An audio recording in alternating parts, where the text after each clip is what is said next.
And I'm Nicole Cartmel. Firefighters responded to the Blue Acres Park this evening. Boone County firefighters and the Columbia Fire Department responded to a 911 call just after 6 p.m.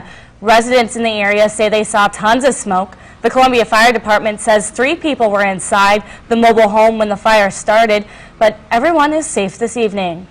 Firefighters say the cause of the fire is still being investigated. Watch KOMU8 News at 10 and stick with us on Facebook and our website for any updates. Starting at the end of this month, disconnection crews in Columbia can no longer collect late utility payments. That means customers won't be able to pay the crew on the spot. The change comes so that the Columbia can comply with new payment card industry regulations.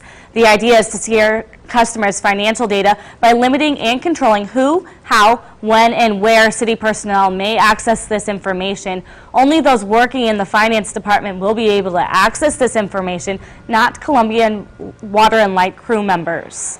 After Friday, utility payments will need to be made in one of 3 ways: in person, at City Hall, either at the drop box, drive-through, or cashier's office; by phone at 573-874-7694, or online on the city's website.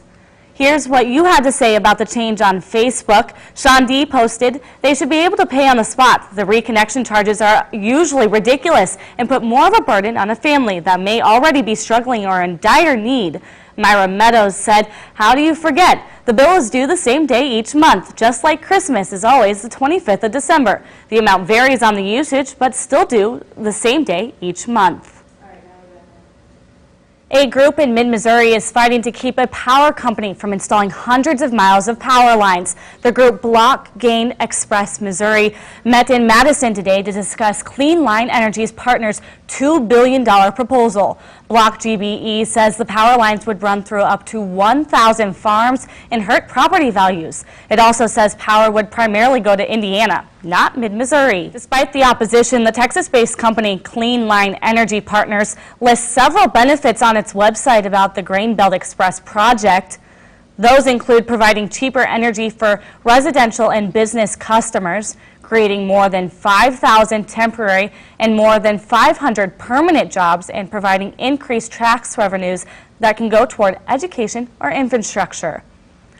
The project is still in the proposal phase. Block GBE says it will fight until it can come up with a compromise with Clean Line Energy Partners. It could be the first time in 4 years University of Missouri tuition prices won't increase. UM System President Tim Wolf says he will not recommend an increase for the next school year. The Board of Curators' current plan involves a 1.5% increase. Wolf says the Board of Trustees will likely consider the plan next week.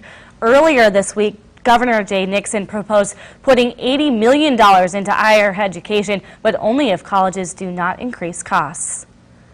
Starting next year, Missouri will fit the bill for students taking the ACT college entrance exam. The state plans to offer the test once free of charge to high school juniors. More than a dozen states already offer the test free to their students, but it's not just high schoolers seeing the changes.